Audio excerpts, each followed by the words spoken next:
Durante casi 50 años disfrutó de un poder sin parangón. Hoover era un icono. Como director del FBI, J. Edgar Hoover sabía todo lo que los demás no querían que se supiera. Hoover era consciente de que la información es el poder, por eso conservó los archivos secretos. Archivos tan escandalosos que todo Washington lo temía. Se jactaba de saber secretos sobre políticos y otros funcionarios públicos que podía utilizar como arma. Pero en este desesperado juego de secretos y mentiras, J. Edgar Hoover fue tanto cazador como presa. Se creía intocable, que nadie podía meterse con él, pero se equivocó. La explosiva vida privada escondida tras su personaje público estuvo a punto de acabar con él. Tenía dos principales problemas. El primero, que era adicto al juego, y el segundo, su flagrante homosexualidad. A continuación, la verdad se revela y profundiza en los secretos de J. Edgar Hoover. Secretos de la historia. Los secretos de J. Edgar Hoover. J. Edgar Hoover era uno de los grandes. Personificaba la integridad, personificaba el honor, personificaba el coraje, personificaba la lealtad. En mayo de 1972, fue encontrado muerto en el suelo de su habitación en Washington. La grandeza de Hoover permanecerá unida para siempre en la de la organización que él creó y a cuya construcción dedicó toda su vida. Cuando llegaron los de la funeraria, encontraron la casa invadida de hombres de traje no identificados, registrándola de arriba a abajo. Esto marca el fin de una era.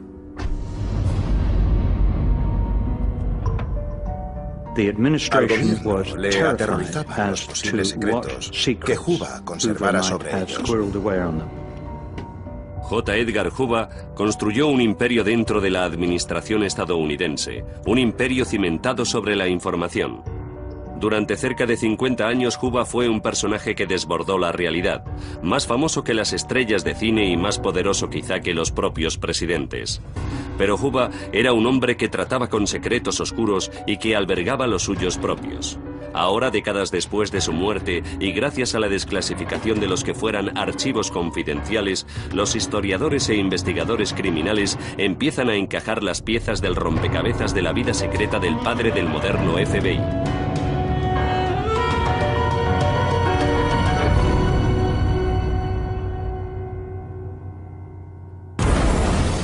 En la década de los 20 y los 30, la nación vivía azotada por oleadas de crímenes. La Gran Depresión propició la aparición de bandas asesinas de extravagantes pero implacables gángsters, como John Dillinger. Dillinger era un atracador de bancos. Tenía garbo, estilo, no sé, saltaba al mostrador y se quitaba el sombrero ante el cajero mientras robaba. Era un personaje que cautivaba la imaginación del público en cierta medida. Este peligroso enemigo público ha saltado la fama como un héroe de Lampa y eso pone en marcha la rueda de la justicia que chirría en busca de venganza. 500.000 de estos panfletos de Se Busca se dispersan a los 4 vientos. Delincuentes como Dillinger, Machine Gun Kelly y Babyface Nelson se hicieron a tiros con pequeñas ciudades de todo el país. La policía se vio impotente. La única agencia para la seguridad a la que podían recurrir era una diminuta oficina del Departamento de Justicia. Era un trabajo político. Si conocías a un congresista o a cualquiera influyente, conseguías un trabajo en la oficina, o si conocías a un senador o lo que fuera. Cuando se creó el FBI, se concibió como agencia de investigación federal sin competencia para arrestar ni nada de eso. El problema de la policía no era solo su impotencia, sino su mala reputación. Durante la Primera Guerra Mundial y los años de la posguerra, hubo una serie de escándalos que implicaban a la oficina y que tenían que ver con el perfil de los propios agentes. La imagen más común era la del agente corrupto de la época de la prohibición o la del policía memo de las películas mudas. En respuesta a las críticas sobre la vergonzosa oficina, el fiscal general del Estado expulsó a su director en 1924. En su lugar, nombró a un ambicioso joven de Washington llamado John Edgar Hoover. Hoover se sirvió de todas las influencias que tenía en Washington para conseguir el trabajo. Al principio el puesto era como director interino, pero Hoover necesitó poco tiempo para superar la prueba y demostrar que era el hombre ideal para el cargo.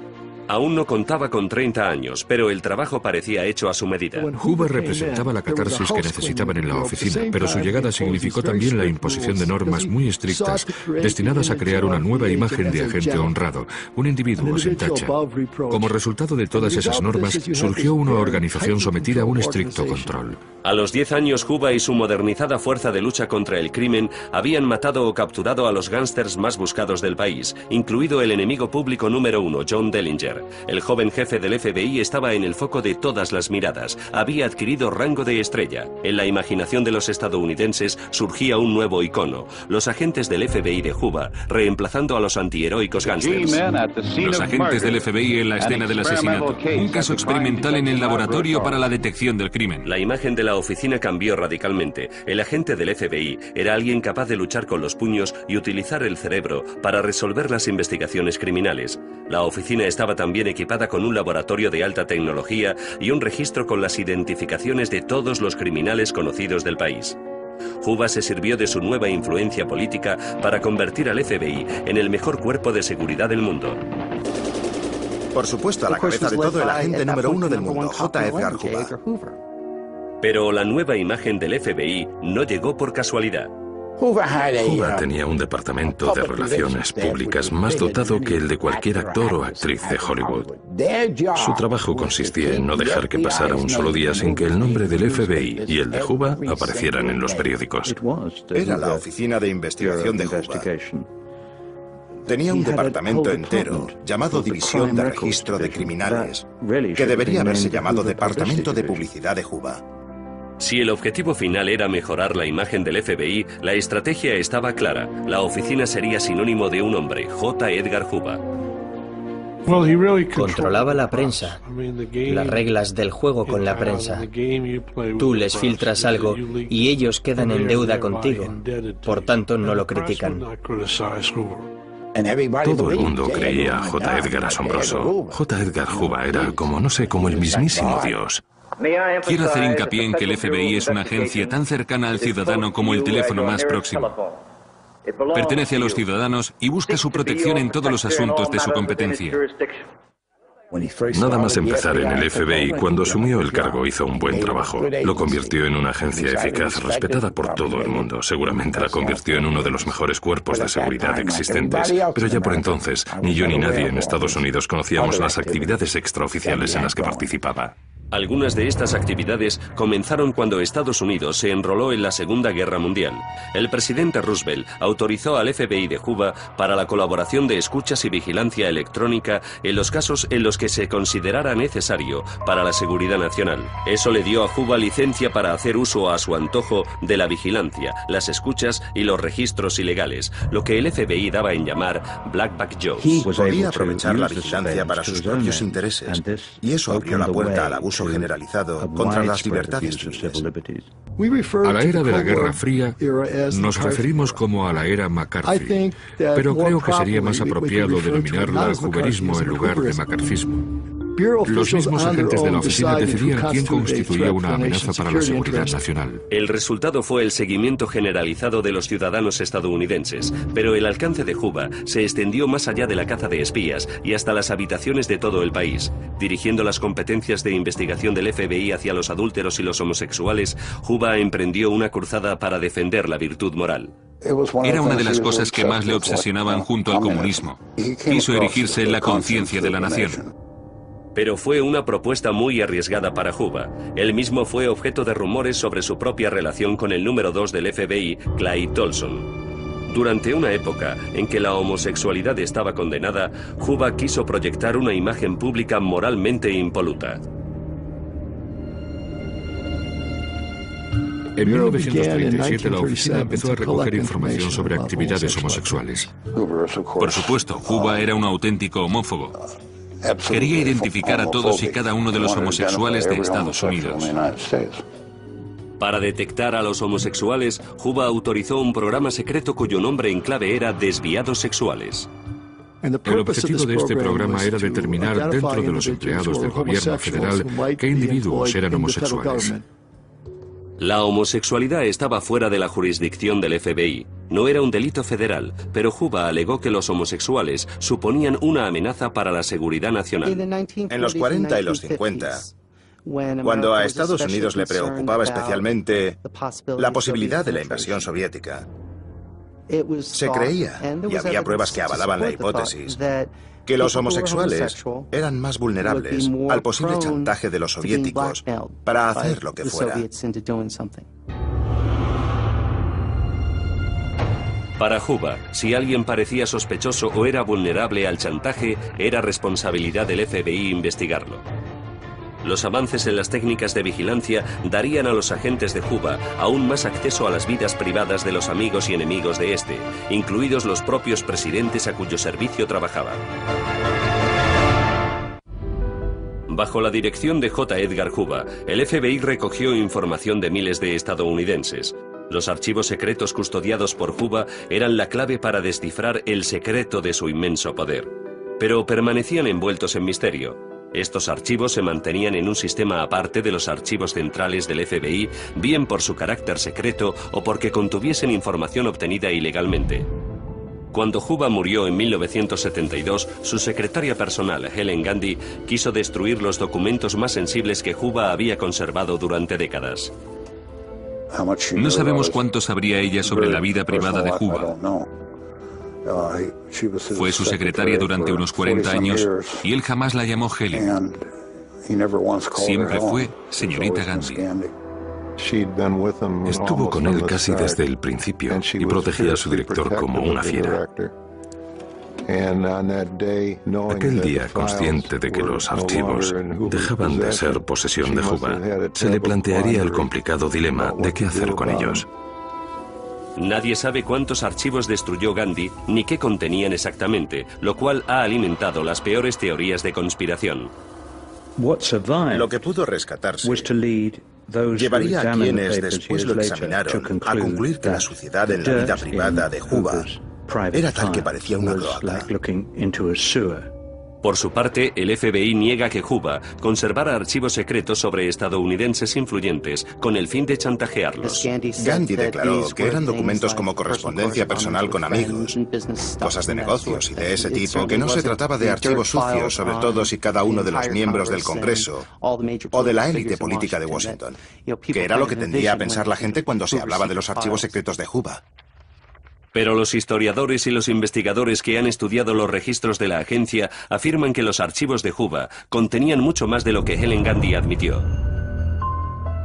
Eran registros no clasificados, es decir, que no estaban indizados ni seriados en el sistema de registro central del FBI y por tanto, en teoría, no existían.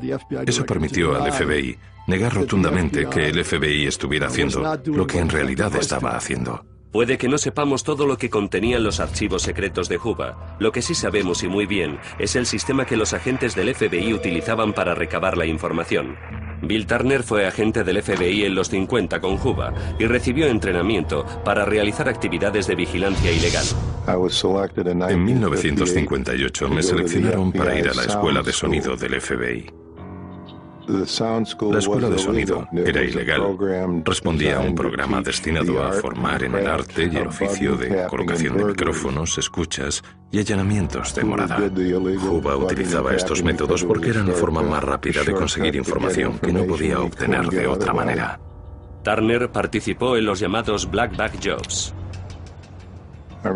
Me acuerdo de una tarde, por ejemplo, que fuimos a la casa del secretario del Partido Comunista de Estados Unidos.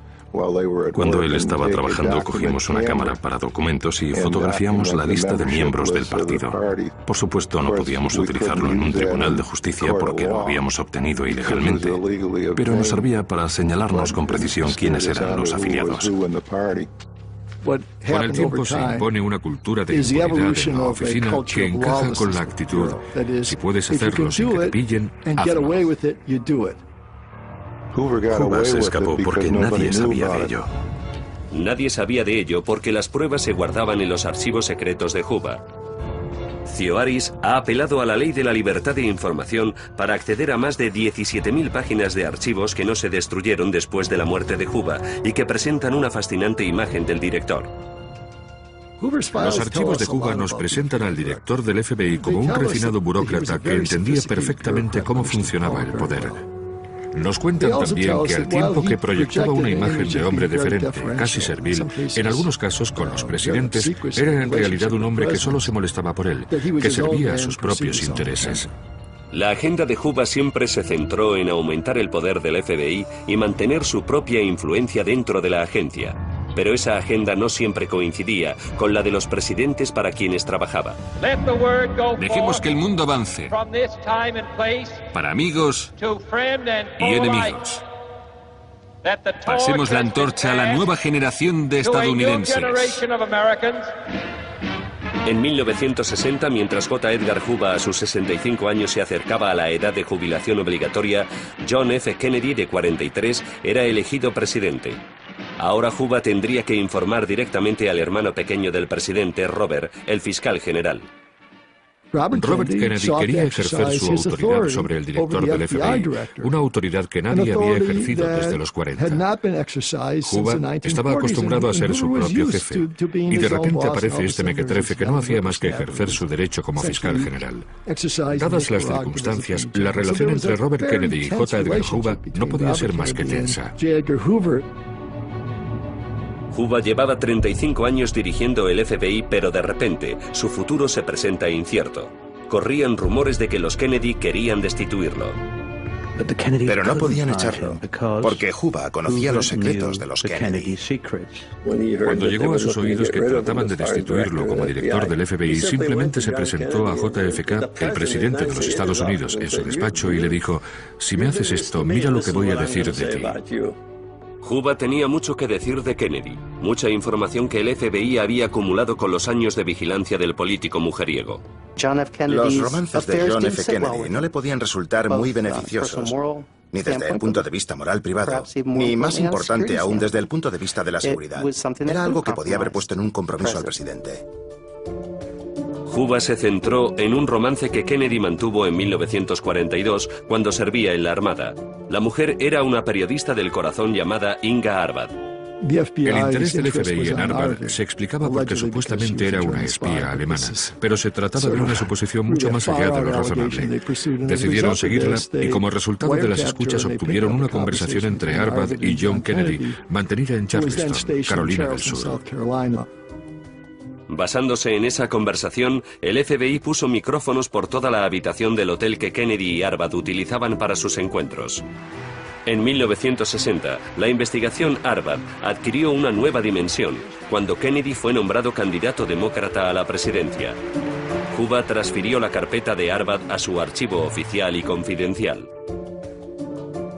Así que había una investigación previa que parecía carecer de toda relevancia, que por circunstancias de la vida cobra un valor importantísimo. No solo conocían la información, sino que tenían la cinta en la que habían grabado sus encuentros. Kennedy se pasó toda su legislatura tratando de recuperar esas cintas. El traicionero tira y afloja entre el joven político y el veterano director del FBI prosiguió durante todo el período de presidencia de Kennedy. Hoover también tenía información sobre el romance de Kennedy con Judith Campbell Exner, la novia de un conocido mafioso de Chicago. El FBI tenía conversaciones grabadas de Sam Giancana, toda una personalidad del crimen organizado. A raíz de eso, el FBI interceptó una serie de llamadas de Judith Campbell Exner a la Casa Blanca. Hoover pasó al despacho de Bobby y le entregó el informe en el que constaba que desde ese número se había estado llamando a la Casa Blanca y conectado con el presidente. Dejó el informe y se fue. El 22 de marzo de 1962, Hoover se reunió con el presidente para informarle sobre el oscuro entorno de Judith Campbell Exner. Algunos creen que Hoover quería chantajear al presidente, pero según el FBI, pretendía simplemente advertir a Kennedy de la amenaza potencial que podía suponer Judith para la seguridad nacional. No me imagino a Hoover atreviéndose a chantajear al presidente. No sé, ¿cómo va a llegar ahí y decirle: señor presidente, sé todas estas cosas comprometedoras sobre usted, y si no hace lo que digo, las haré públicas? No me cabe en la cabeza. Hoover se había creado una reputación de fiera implacable, que no dudaba en destruir las vidas ni las carreras de nadie para conseguir sus deseos. Sobre todo, Hoover inspiraba miedo. Juba tenía información sobre todo el mundo, especialmente los políticos. Así era como controlaba a todos. Sabía cómo hacerlo, era un experto en la materia. Había hecho de la recopilación de cotilleos un negocio de modo que nadie quería vérselas con él, porque temían que el FBI iniciase una investigación contra ellos que los convirtiera en vulnerables. Juba se limitaba a aprovecharse de sus debilidades. Tenía sus esqueletos en el armario. Se decía que tenía un libro negro de todo el mundo. Cuando declaró ante el Congreso, se metió la mano en el bolsillo y sacó un pequeño librito negro y lo dejó caer así sobre la mesa. Y entonces todo el mundo comprobó que podía tener lo que quisiera. Ni el Congreso, ni el Ejecutivo lo llamaron a declarar. Fue él el que alegó tener secretos sobre ciertos políticos. Así se las gastaba. Esa era su arma. No muy distinta de las de cualquier jefe de la mafia, en mi opinión. La moneda de cambio que utilizaba Juba era la información privada que la gente quería mantener oculta. Pero el FBI no era la única organización que sabía cómo sacar partido a los secretos. Juba tenía que enfrentarse a un potente enemigo que tenía secretos que, de saberse, hubieran acabado con él.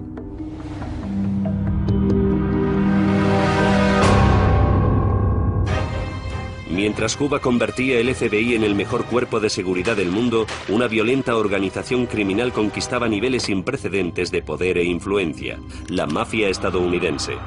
Solo Juba podía haberla parado, pero no lo hizo. Por su bien, era mejor que no fuera en contra de los intereses de determinadas personas. Bill Bonanno es el hijo del jefe criminal de Nueva York, Joseph Bonanno, que dirigió una de las 5 grandes familias de mafiosos durante la época en que Juba dirigía el FBI. Juba estaba a sus anchas, ocupándose de lo suyo, tratando de acumular su propio poder. Resulta muy interesante percatarse de los rumbos paralelos que han seguido su historia y la de nuestro mundo. Él y los mafiosos trataban de acumular poder para administrarlo luego. Dado el perfecto conocimiento de Juba sobre el poder, sabía que sería muy complicado desmontar una red criminal tan evolucionada como la de la mafia. Pero también era consciente de que existía un enorme mundo de corrupción relacionado con el crimen organizado. Sabía exactamente lo que estaba pasando y no quería exponer a sus agentes a ello. La amenaza de la corrupción fue solo una de las razones por las que Juba hizo la vista gorda ante el inmenso imperio criminal que se expandía por toda la nación. El juego es un mal horrible. Corrompe a nuestros jóvenes y destroza la vida de los adultos, además de constituir el trampolín por el que se salta a otro tipo de delincuencia, como la malversación de fondos, el robo e incluso el asesinato. En los discursos públicos, Juba era intransigente con el juego, pero puede ser que su afición privada al juego lo vinculara a los mismos jefes del crimen organizado que debía haber encarcelado. En las carreras de caballos del legendario hipódromo de Pimlico, a las afueras de Baltimore, los 11 caballos de 3 años se preparan para la segunda carrera de la Triple Corona. 30.000 aficionados se han congregado para ver la 78ª edición, entre ellos el director del FBI, J. Edgar Hoover y Clay Tolson. Las carreras de caballos eran la gallina de los huevos de oro para mafiosos como Frank Costello o Meyer Lansky, que tenían dominado el mercado de las apuestas ilegales. Ahí van en busca de fama y fortuna. A finales de los 30 y después en los 40 y los 50 se acuñó el término deporte de reyes para las carreras de caballos en Estados Unidos. La gente de mi entorno, a los que algunos se refieren como la mafia, desarrolló un sistema llamado el cable. Se trataba de un método para que toda la gente del país pudiera apostar en las carreras de caballos. A J. Edgar Hoover le gustaban las carreras de caballos, le encantaban, iba siempre que podía. Si estaba en Florida y querías dar con él, al hipódromo. Si estaba en Nueva York y necesitabas encontrarlo, al hipódromo, allí estaba. Era un jugador nato, en serio. Estaba enfermo, igual que un alcohólico. Juba no escondía su afición a las apuestas, pero insistía en que nunca se había jugado más de $2 por carrera. El favorito está ganando terreno. No creo que Juba apostara $2 jamás en su vida, aparte de para que le hicieran la foto. Iba a la ventanilla de $2 y apostaba. Se giraba y regalaba una sonrisita a la cámara. Bill Bonanno recuerda haber visto a Juba en la pista con Tolson. Juba tenía un problema, era adicto al juego. Lejos de las cámaras, Juba apostaba cantidades mucho más abultadas en las carreras. Los propios agentes del FBI sospechaban que la afición al juego vinculaba a Juba con personalidades del crimen organizado como Frank Costello. A los agentes del FBI nos consta una prueba anecdótica de una vez en que Hoover se reunió con Costello en un banco de Central Park y que Costello le dijo las carreras que estaban amañadas. Luego Hoover hizo que una serie de agentes apostaran por él en el mostrador mientras a él le sacaban la foto en la ventanilla de los $2, pero él sabía por Costello qué caballos iban a ganar. El señor Hoover se aprovechaba de la ventaja de apostar en carreras cuyo resultado se conoce de antemano. No sabía si iba a ganar, pero sabía que recaudaría. Esto estuvo ocurriendo así durante años. Por mirar sus propios intereses en las carreras, le hacía la vista gorda a la mafia. Hay un hecho que da credibilidad a la teoría de que Hoover ignoró intencionadamente la amenaza de la mafia. Durante décadas, mientras el poder de la mafia crecía sin límites, Hoover se negó a reconocer siquiera que existiera el crimen organizado a escala nacional. Nada más entrar en el FBI ya sabía que no estábamos haciendo nada contra el crimen organizado. El argumento principal esgrimido por Hoover era que luchar contra la mafia no era competencia del FBI. Costello no era el único dispuesto a ganarse el favor de Hoover a cambio de llenarse los bolsillos. Uno de los mejores amigos de Hoover era el socio de la mafia Clint Murchison, un magnate del petróleo y propietario del Hotel del Charro, cerca del hipódromo de Carolina del Sur. Murchison trató de camelarse a Hoover en los últimos años de los 40. Así, año tras año, Hoover estuvo pasando largas temporadas veraniegas en el complejo turístico del Charro, que Murchison abrió en California, y donde dice que no pagaba nada. Clint Murchison creía, sin duda, que gozaba de la protección de Hoover. Hoover pasaba vacaciones gratis en Del Charro, y así Murchison podía saltarse la ley a la torera. Para tener contento al señor Hoover, supongo que Murchison lo haría partícipe de acuerdos, no sé, en los pozos petrolíferos de Oklahoma, de Texas, sobre todo en Texas. Y si el pozo salía bien, Hoover conseguía su parte del pastel. Si el pozo no salía, tampoco perdía nada realmente. Tenía muchas acciones en petróleo que nunca pudo justificar satisfactoriamente. En esas esferas tan altas del FBI, debió de haber mucho trapicheo. Esencialmente, un grupo de altos cargos del FBI que, al tiempo que se ayudaban a sí mismos, se llenaban los bolsillos con bienes y servicios obtenidos de forma privada o con fondos del contribuyente. John Dowd estuvo a cargo de una investigación contra la corrupción en el FBI en la época de mandato de Hoover. El comportamiento personal del propio Hoover era asombroso. Es que no pagaba ni una comida. Todos los años cambiaba los muebles de toda la casa a costa del contribuyente. Eso iba más allá de la corrupción. Era un completo fraude y, como tal, un delito contra el pueblo de Estados Unidos, contra los contribuyes. Hoover es la personificación del dicho "el poder corrompe". Si robas un poco y nadie se entera en un tiempo, luego robas más y más, porque ves que puedes hacerlo impunemente, y lo haces. Los engaños, el fraude, el juego, el J. Edgar Hoover que muy pocos estadounidenses conocerían en vida.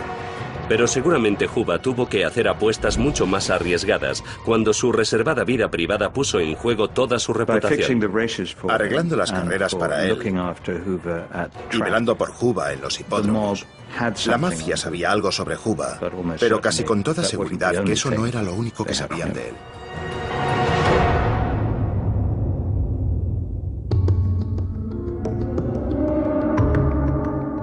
A pesar de la popularidad de Hoover, los estadounidenses apenas sabían nada del hombre que había detrás de aquel personaje público.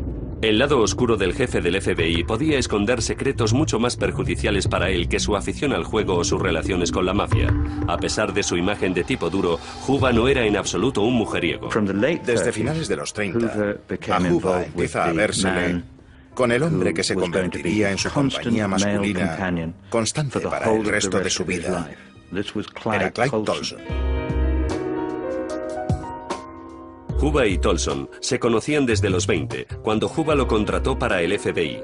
Tolson había impresionado a Huba y su ascenso en la oficina no se hizo esperar. Tolson se convirtió en su compañero inseparable, tanto como amigo, pero también en la oficina. Era su mano derecha, su brazo ejecutor, el que llevaba a cabo todas sus órdenes. Hasta la muerte de Huba, ambos fueron juntos al trabajo la mayoría de los días. También se les veía prácticamente a diario en el Hotel Mayflower del centro de Washington, donde iban a comer. Siempre se sentaban de espaldas a la pared para poder ver si alguien se acercaba a sacarles una foto. Huber y Tolson también se iban siempre juntos de vacaciones, a California o a Florida por lo general. Viajes en los que ambos amigos disfrutaban haciéndose miles de fotos. Se fotografiaban el uno al otro. Huba más a Tolson. Hay fotos de Tolson durmiendo. Y los amigos no suelen ir por ahí sacando fotos de sus amigos durmiendo. Cuando nos preguntaban como gentes en algún cóctel o algo, no sé, cuando nos planteaban la hipótesis de que nuestro jefe fuera homosexual, como se decía por entonces, nuestra respuesta oficial era que se trataba de una relación poco saludable. Eran dos solteros que nunca se habían casado y que se pasaban todo el tiempo juntos. ¿Si eran homosexuales? Pues la verdad, no hay modo de saberlo. No. A menos que hubiera habido testigos de su relación. Huba se tomó muchas molestias por mantener su privacidad, pero también corrió algunos riesgos. Riesgos como las muchas noches que pasó en el famoso Club Stork de Nueva York. Me acuerdo de estar en el Club Stork de Nueva York, que era el punto de reunión de todo el mundo, de todo el que era alguien. En el Club Stork, uno podía estar sentado al lado de los personajes más glamurosos del momento.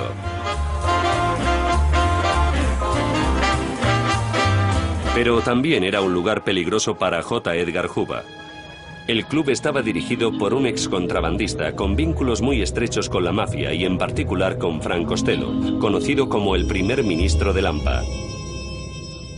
El mismo mafioso que supuestamente se encargaba de las apuestas de Hoover fuera del hipódromo. Hoover y Tolson podrían haberse expuesto al riesgo de ser espiados mientras estaban en el Stork. Corre por ahí la interpretación de que, como los dueños de estos sitios eran los mafiosos, eran lugares donde se podía recabar mucha información. En mi opinión, sin embargo, no hay duda de que es muy... Ahora se sabe que el Club Stork tenía ventanas de espejo en los baños que permitían espiar a la gente en el aseo y que algunas mesas tenían micrófonos ocultos que grababan las conversaciones. El Club Stork era particularmente peligroso por la implicación de la mafia y por la vulnerabilidad de Hoover en cuanto a su homosexualidad. Hoover y Tolson quizá bajaran la guardia en este club. Varios clientes confirman haber visto algo extraño una noche vieja. Supuestamente, Hoover y Tolson estaban cogidos de la mano. Es la única vez que me conste que alguien ha dicho haberlos visto en esta actitud en público. Pero una breve distracción no era suficiente para conseguir el poder que la mafia necesitaba sobre Hoover. Varias fuentes relacionadas con la mafia cuentan que los gángsters hablaban de que tenían algo sobre Hoover. 2 o 3 de ellos decían haber visto las pruebas de que Hoover era homosexual. Las pruebas eran unas cuantas fotografías. Si existían o no, puede que nunca se sepa con seguridad. Aún así, adquirieron categoría de leyenda. La persona que controlaba las fotografías era Lansky. No sé dónde las tendría ni de dónde las habría sacado, pero era el que las controlaba. Tenían fotos suyas en actitud comprometida con otro hombre. A mí me consta que Lansky tenía 3 o 4 de esas fotos. El investigador criminal Galinaro dice haber visto una de las fotografías durante su investigación contra el socio de la mafia, Louis Rosenthal, en los años 70. El informático me enseñó una. Pude identificar a Juba, pero el otro hombre no sé quién era.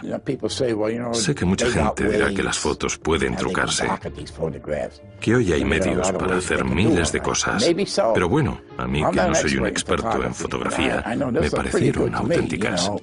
Pero existen declaraciones alarmantes, testimonios que, de ser ciertos, revelarían la propia insensatez de Juba. Supuestamente el amigo de Juba, Louis Rosenthal, invitó a su mujer Susan a presenciar una orgía. Ella misma le contó al biógrafo de Juba, Anthony Summers, lo que ocurrió después. Subieron a una suite del Hotel Plaza de Nueva York. Entre los presentes había un hombre disfrazado de mujer, con un vestido de plumas con volantes, y medias de encaje y tacones que ella reconoció como J. Edgar Hoover.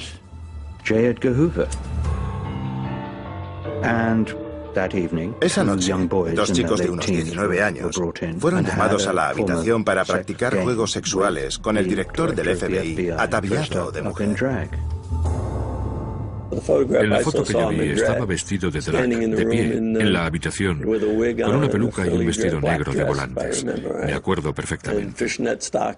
Llevaba medias de red y tacones altos, y no me cabe duda alguna de que era nuestro querido Juba. Los defensores de Juba dicen que estas descabelladas historias son pura ficción. Existen múltiples historias obscenas sobre Juba.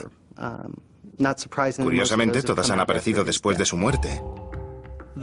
La de Juba con el vestido, desde luego, ha quedado como leyenda urbana. Si la mafia tenía fotos de Juba, podría haberlas sacado a la luz y destruido la reputación de Juba hace décadas. El valor de esas fotos y su impacto reside realmente en que nunca las ha visto nadie. Pero todo el mundo habla de ellas. Cada persona que habla de ellas añade un adorno de su propia cosecha. La pregunta que nadie ha podido responder es: ¿qué pasó? ¿Por qué Juba no arremetió contra la mafia cuando pudo hacerlo? Aunque siempre interviene un grado de especulación, creo que la mafia averiguó su tendencia sexual y ese dato les dio el control sobre él a partir de entonces y para siempre. El chantaje pudo ser uno de los motivos por los que Juba negara la existencia de la mafia durante décadas. Pero en 1957, un acontecimiento inesperado hizo imposible que Juba pudiera seguir girando la cara ante la mafia.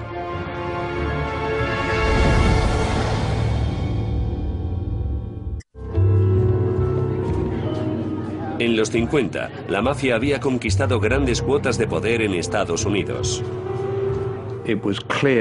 Para todo el que se tomaba la aplicación de la ley en serio, estaba claro que en Estados Unidos existía una cosa llamada mafia, que empezaba a ser un problema cada vez más grave, un cáncer para la sociedad estadounidense. Aún así, Juba actuaba como si no existiera. En noviembre de 1957, a escondidas de los cuerpos federales de seguridad, tuvo lugar una reunión en la ciudad de Apalachin, en Nueva York.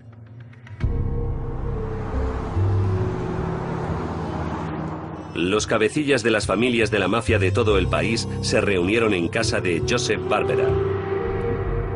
Un agente de la policía local percibió un movimiento inusual de coches en un pequeño camino que llevaba a una residencia privada.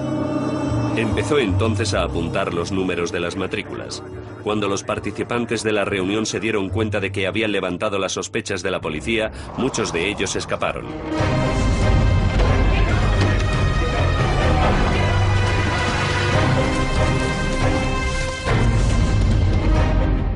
Parece que salieron corriendo en todas direcciones, según he oído. Algunos se escondieron en el bosque, pero 6 o 7 de ellos, los más listos, se quedaron en la casa.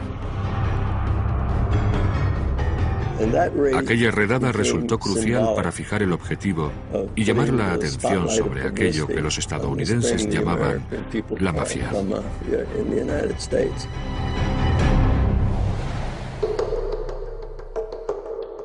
Juba, como todos los demás, supo de aquella reunión a la mañana siguiente por la prensa. tanto por la prensa como por lo demás. Era claro y manifiesto que había una organización a escala nacional. Vamos, que aquellos tipos no se habían reunido a tomar unas cervezas ni para hacer una barbacoa. Juba no pudo seguir negando la existencia del crimen organizado después del bombo publicitario que se le dio a la reunión de Apalachin. He hablado con mucha gente de eso. Parece que todo el mundo sabía de la existencia del crimen organizado, menos el FBI. Con lo cual, algo raro tenía que pasarle al FBI. 1957 fue el año en que J. Edgar Hoover tuvo que sentarse en aquel suntuoso despacho suyo y decir, ¿y qué narices hago ahora? En respuesta a Apalachin, Juba instaura el programa contra las altas esferas de la mafia que requería que cada uno de los agentes regionales del FBI hiciera una lista con los 10 gángsters más buscados. Era algo bastante ridículo porque en San José, California, no había nadie implicado, mientras que en Chicago habría unas 200 personas, en Nueva York unas 1000. Así que era más bien una medida para cubrir el expediente, pero que no iba a ninguna parte. Nunca lograron nada. Creo que después de Apalachin, la gente empezó a darse cuenta de que Juba no era tan bueno como parecía. Por eso, a finales de los 50 y principios de los 60, la desesperación empieza a adueñarse de todo. Temido por sus feroces tácticas, asediado por los rumores y las críticas por su incapacidad para combatir el crimen organizado, Juba protagoniza la batalla de su vida. Juba se había convertido en un habitual, una figura aparentemente inamovible de la escena pública a finales de los 50, pero se produjeron ciertos temblores que demostraron que quizás su anclaje no era tan sólido. A finales de los 60, a Juba se le empieza a escapar el poder de las manos, al tiempo que las historias sobre sus actividades de vigilancia ilegal saltan a la prensa.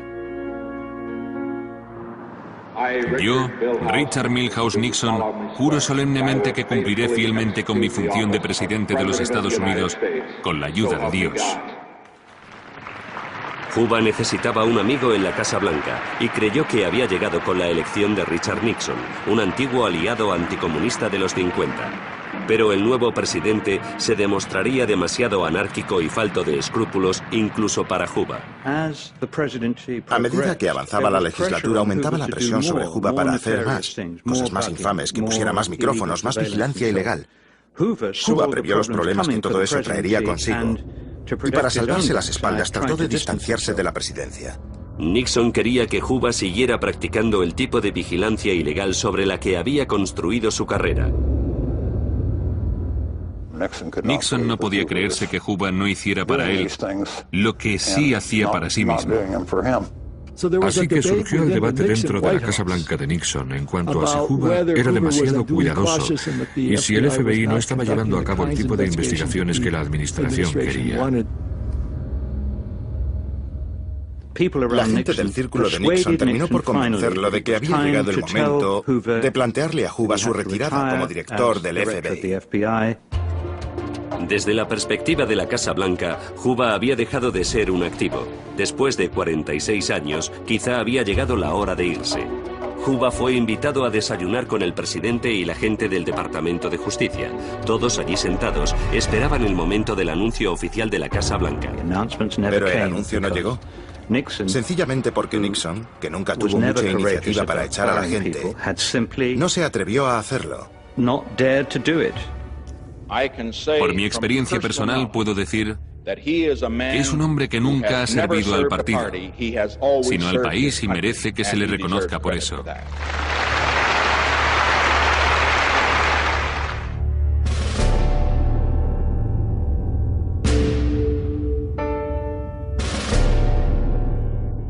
Juba murió en su casa en mayo de 1972, con Nixon aún en la presidencia. Después de casi medio siglo a la cabeza del FBI, su poder e influencia no tuvieron parangón. El temor a sus archivos sobrevivió al propio Juba y Nixon era el más preocupado de todos. Parte de todo ese material secreto aún no se ha desclasificado. Lo que llaman los 3 cajones llenos de cáncer, que es el material con el que sometían a chantaje a un gran número de personas. La gente se acuerda perfectamente del icónico Juba de los 30 y los 40. El tipo más duro de la banda. El espía entre los espías.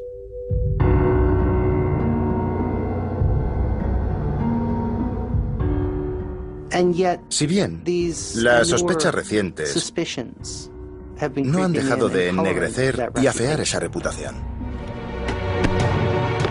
Me asombra comprobar cuánta gente se ha abalanzado sobre Cuba después de 1972.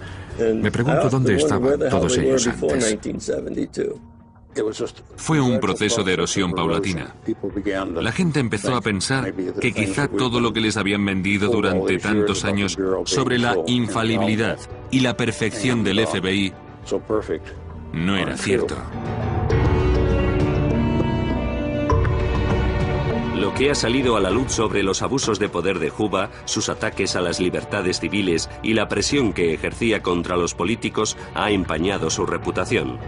Aún así, años después de su muerte, seguimos sabiendo muy poco sobre este hombre tan reservado.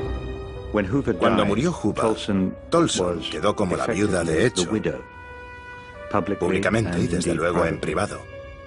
Juba había nombrado a Tolson ejecutor de su herencia y le dejó a él todo cuanto tenía. En el funeral de Juba, fue un apesadumbrado Clyde Tolson el que recibió la bandera que había cubierto el ataúd de su director. Muchos de los secretos de J. Edgar Hoover se fueron con él a la tumba, pero otros, los contenidos en los archivos secretos supervivientes, han empezado a saltar al ámbito del conocimiento público. No hay duda de que si Hoover siguiera vivo y se hubieran desclasificado todas esas investigaciones y esos archivos cuando hubiera dejado de ser director del FBI, lo hubieran cogido con las manos en la masa, porque ahí sí que había pruebas evidentes de sus abusos de poder. Obsesionado con el poder y atormentado por inquietantes secretos, J. Edgar Hoover estaba abocado a vivir una doble vida. Perseguidor del crimen y peón de la mafia. Cazador de espías y chantajeador. Héroe e hipócrita de Estados Unidos. Hoover será recordado por todo esto, si bien no es la forma en que el director más insigne del FBI hubiera querido ser recordado. Ahora, como palabras de despedida, le recuerdo el lema del legado del FBI: fidelidad, valentía e integridad.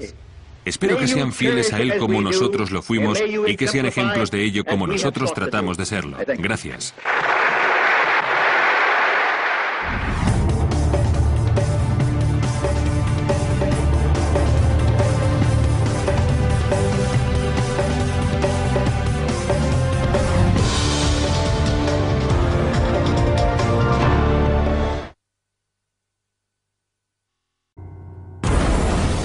En la década de los 20 y los 30, la nación vivía azotada por oleadas de crímenes.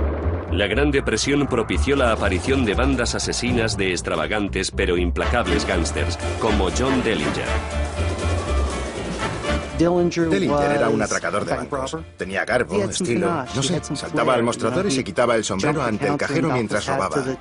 Era un personaje que cautivaba la imaginación del público en cierta medida. Este peligroso enemigo público ha saltado a la fama como un héroe de Lampa y eso pone en marcha la rueda de la justicia que chirría en busca de venganza. 500.000 de estos panfletos de Se Busca se dispersan a los cuatro vientos. Delincuentes como Dillinger, Machine Gun Kelly y Babyface Nelson se hicieron a tiros con pequeñas ciudades de todo el país. La policía se vio impotente. La única agencia para la seguridad a la que podían recurrir era una diminuta oficina del Departamento de Justicia. Era un trabajo político. Si conocías a un congresista o a cualquiera influyente, conseguías un trabajo en la oficina, o si conocías a un senador o lo que fuera. Cuando se creó el FBI, se concibió como agencia de investigación federal sin competencia para arrestar ni nada de eso. El problema de la policía no era solo su impotencia, sino su mala reputación. Durante la Primera Guerra Mundial y los años de la posguerra, hubo una serie de escándalos que implicaban a la oficina y que tenían que ver con el perfil de los propios agentes. La imagen más común era la del agente corrupto de la época de la prohibición o la del policía memo de las películas mudas. En respuesta a las críticas sobre la vergonzosa oficina, el fiscal general del Estado expulsó a su director en 1924. En su lugar, nombró a un ambicioso joven de Washington llamado John Edgar Hoover. Hoover se sirvió de todas las influencias que tenía en Washington para conseguir el trabajo. Al principio el puesto era como director interino, pero Hoover necesitó poco tiempo para superar la prueba y demostrar que era el hombre ideal para el cargo. Aún no contaba con 30 años, pero el trabajo parecía hecho a su medida. Hoover representaba la catarsis que necesitaban en la oficina, pero su llegada significó también la imposición de normas muy estrictas, destinadas a crear una nueva imagen de agente honrado, un individuo sin tacha. Como resultado de todas esas normas, surgió una organización sometida a un estricto control. A los 10 años, Hoover y su modernizada fuerza de lucha contra el crimen habían matado o capturado a los gángsters más buscados del país, incluido el enemigo público número 1, John Dellinger. El joven jefe del FBI estaba en el foco de todas las miradas. Había adquirido rango de estrella. En la imaginación de los estadounidenses surgía un nuevo icono: los agentes del FBI de Hoover, reemplazando a los antiheroicos gángsters. Los agentes del FBI en la escena del asesinato. Un caso experimental en el laboratorio para la detección del crimen. La imagen de la oficina cambió radicalmente. El agente del FBI estuvo con él casi desde el principio y protegía a su director como una fiera.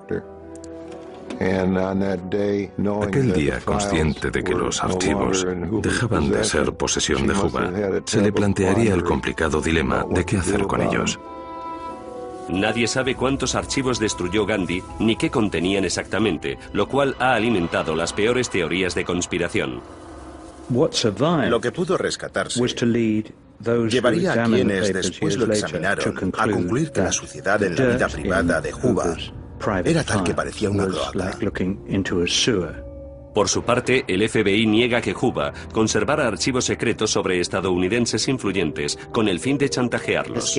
Gandhi declaró que eran documentos como correspondencia personal con amigos, cosas de negocios y de ese tipo, que no se trataba de archivos sucios sobre todos y cada uno de los miembros del Congreso o de la élite política de Washington, que era lo que tendía a pensar la gente cuando se hablaba de los archivos secretos de Hoover. Pero los historiadores y los investigadores que han estudiado los registros de la agencia afirman que los archivos de Hoover contenían mucho más de lo que Helen Gandhi admitió. Eran registros no clasificados, es decir, que no estaban indizados ni seriados en el sistema de registro central del FBI, y por tanto, en teoría, no existían. Eso permitió al FBI negar rotundamente que el FBI estuviera haciendo lo que en realidad estaba haciendo. Puede que no sepamos todo lo que contenían los archivos secretos de Hoover. Lo que sí sabemos y muy bien es el sistema que los agentes del FBI utilizaban para recabar la información. Bill Turner fue agente del FBI en los 50 con Hoover y recibió entrenamiento para realizar actividades de vigilancia ilegal. En 1958 me seleccionaron para ir a la escuela de sonido del FBI. La escuela de sonido era ilegal. Respondía a un programa destinado a formar en el arte y el oficio de colocación de micrófonos, escuchas y allanamientos de morada. Hoover utilizaba estos métodos porque eran la forma más rápida de conseguir información que no podía obtener de otra manera. Turner participó en los llamados Black Bag Jobs. Me acuerdo de una tarde, por ejemplo, que fuimos a la casa del secretario del Partido Comunista de Estados Unidos. Cuando él estaba trabajando, cogimos una cámara para documentos y fotografiamos la lista de miembros del partido. Por supuesto, no podíamos utilizarlo en un tribunal de justicia porque lo habíamos obtenido ilegalmente, pero nos servía para señalarnos con precisión quiénes eran los afiliados. Con el tiempo se impone una cultura de impunidad en la oficina que encaja con la actitud: si puedes hacerlo sin que te pillen, hazlo. Habitaciones de todo el país. Dirigiendo las competencias de investigación del FBI hacia los adúlteros y los homosexuales, Hoover emprendió una cruzada para defender la virtud moral. Era una de las cosas que más le obsesionaban junto al comunismo. Quiso erigirse en la conciencia de la nación. Pero fue una propuesta muy arriesgada para Hoover. Él mismo fue objeto de rumores sobre su propia relación con el número 2 del FBI, Clyde Tolson. Durante una época en que la homosexualidad estaba condenada, Hoover quiso proyectar una imagen pública moralmente impoluta. En 1937 la oficina empezó a recoger información sobre actividades homosexuales. Por supuesto, Hoover era un auténtico homófobo. Quería identificar a todos y cada uno de los homosexuales de Estados Unidos. Para detectar a los homosexuales, Hoover autorizó un programa secreto cuyo nombre en clave era Desviados Sexuales. El objetivo de este programa era determinar dentro de los empleados del gobierno federal qué individuos eran homosexuales. La homosexualidad estaba fuera de la jurisdicción del FBI. No era un delito federal, pero Hoover alegó que los homosexuales suponían una amenaza para la seguridad nacional. En los 40 y los 50, cuando a Estados Unidos le preocupaba especialmente la posibilidad de la invasión soviética, se creía, y había pruebas que avalaban la hipótesis, que los homosexuales eran más vulnerables al posible chantaje de los soviéticos para hacer lo que fuera.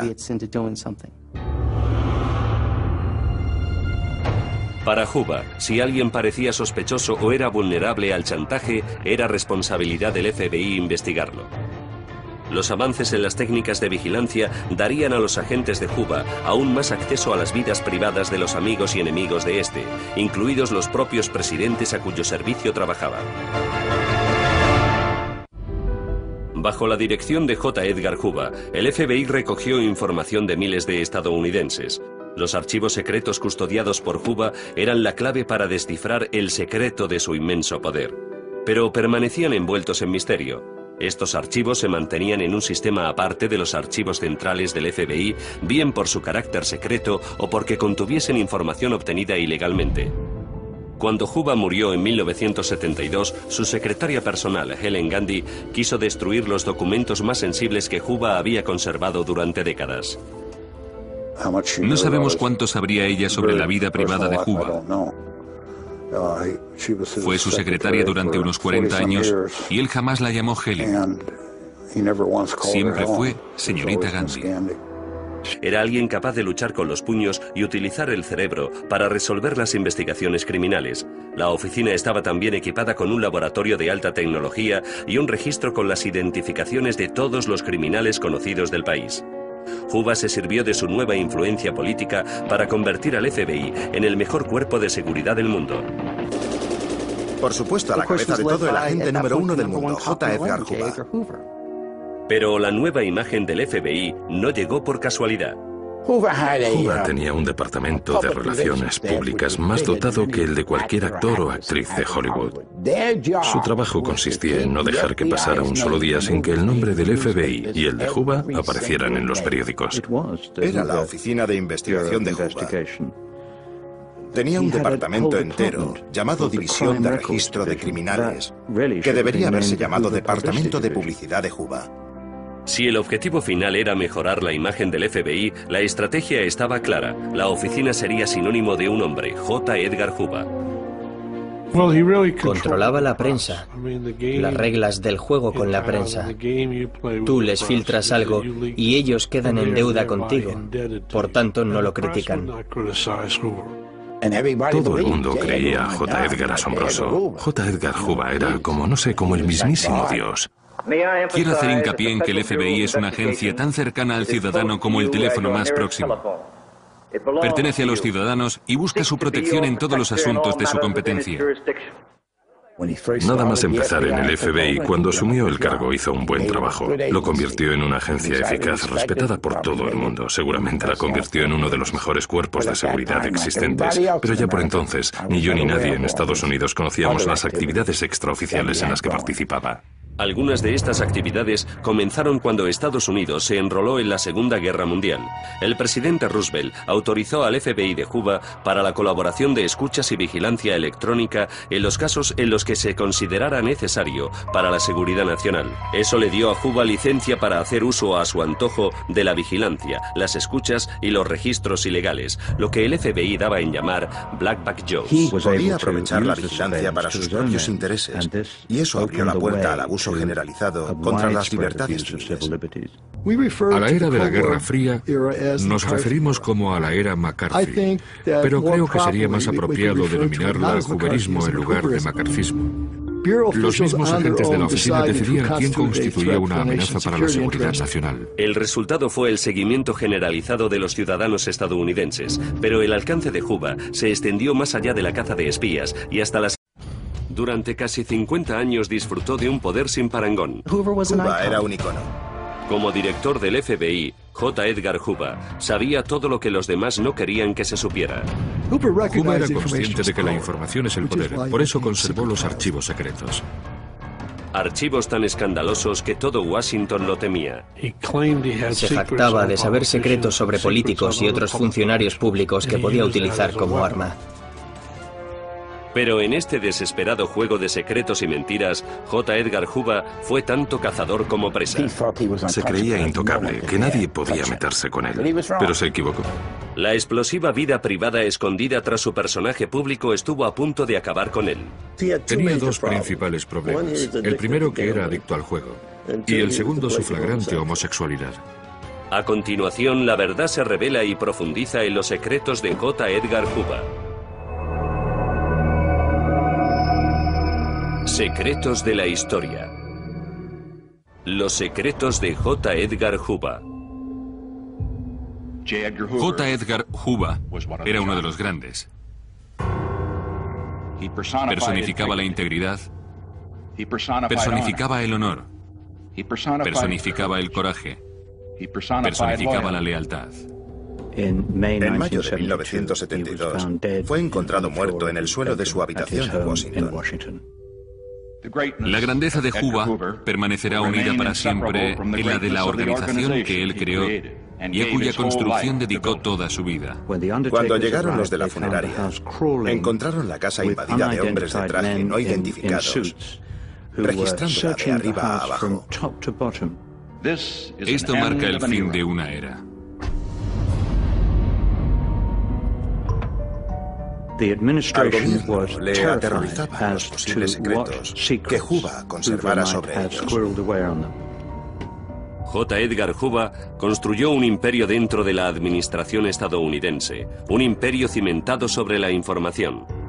Durante cerca de 50 años, Hoover fue un personaje que desbordó la realidad, más famoso que las estrellas de cine y más poderoso quizá que los propios presidentes. Pero Hoover era un hombre que trataba con secretos oscuros y que albergaba los suyos propios. Ahora, décadas después de su muerte, y gracias a la desclasificación de los que fueran archivos confidenciales, los historiadores e investigadores criminales empiezan a encajar las piezas del rompecabezas de la vida secreta del padre del moderno FBI.